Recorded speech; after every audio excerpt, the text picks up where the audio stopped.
So let's get started with the today's agenda. In the last day's session, we have talked about how we can report the issues with a variety of tools and what is the ideal process of interacting with the other team members while you are onboarded with the quality assurance duties. So as soon as you will be hired as a quality assurance, and if you are reporting the issues, then how you have to internally pass with your each and every member. Now, today we will be just seeing our testing activities side by side, that what exactly the activities that we should have to keep it in a mind while developers are doing some X task, what tester do.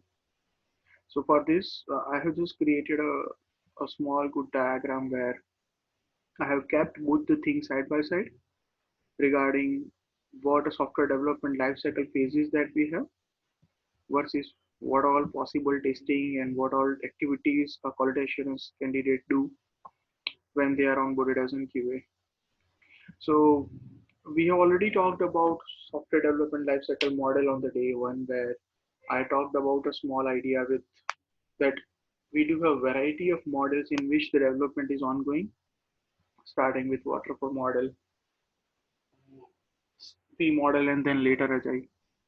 But every model of development qualifies for the majorly five phases, and those phases are mentioned here as on left side. So let me just show you what are software development lifecycle phases that we are discussing within, and later we will see that how the testers are getting involved within those stages. So as soon as development is getting started in the company for the particular project or a particular product, I can see that either this this all phases will be followed in the sequential manner, like as soon as the one particular phase completes, the second phase gets starts, or either every single phase goes side by side. When I say every single phase goes side by side, that means for starting with the first phase, as soon as the requirement gathering is done, another team member or the other people will keep working onto the analysis of that particular project only. So let me brief about each and every software development lifecycle phase by which we can have the idea that in which particular phase what we exactly do. Okay, so starting with the requirement gathering, as soon as the particular project is available in the company to get developed, whether it's a mobile application or whether it's a web application or whether it's a product, a requirement specification documentation will be provided by business analyst candidate, and those requirement later further bifurcated with a functional requirement, means the requirement which are must to be tested. Non-functional requirement means the requirement which are good to have and gives the as of use while using the application, and the business requirement, where business requirements are nothing but which generates the ROI, return on investment, which generates and converts the revenue. Based on that, whatever the requirement that is mentioned in the requirement documentation, a respective team member of a development or either a developer head will go through most of the time wireframes which are provided by client only and approved from client only, and those wireframes are nothing but uh, you can consider some screenshots, images, some sample application demo, or sometimes the application which will be available on paper. They have just drawn up some idea and they have picturized that, okay, if we click onto this button, then probably after clicking on it, we will be redirected on this particular page or similar.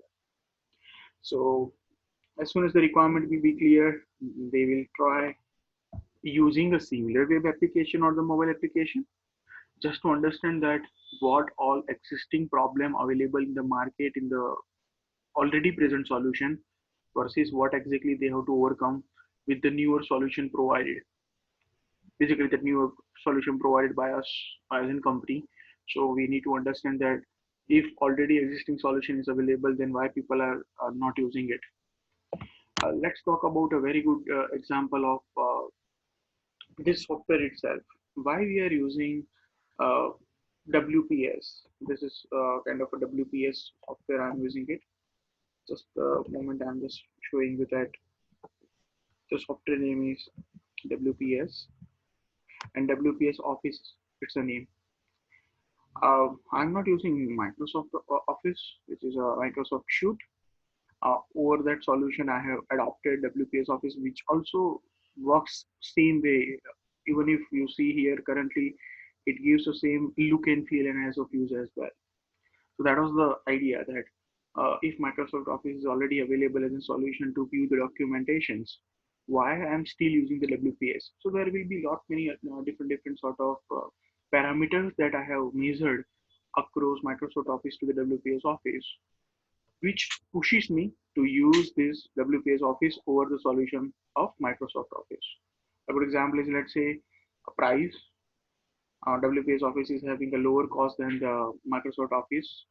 The size on the disk, while I'm installing the Microsoft Office, definitely it is taking a big size on my hard drive. Rather than this, it is lightweighted, easy to use, and user friendly as well. I do not have to be much technical to getting trained the way we are getting trained from the Microsoft people about a super duper uh, explanation in that from which particular module what you can do. The moment I know that a basic documentation skill I am having it, I can even start using the WPS Office. So that is what the idea is, that if already the requirement is clear with us, and uh, based on that requirement, if we do are having some analysis ready, so whatever the question that I have just shared, and I was just creating the analysis on how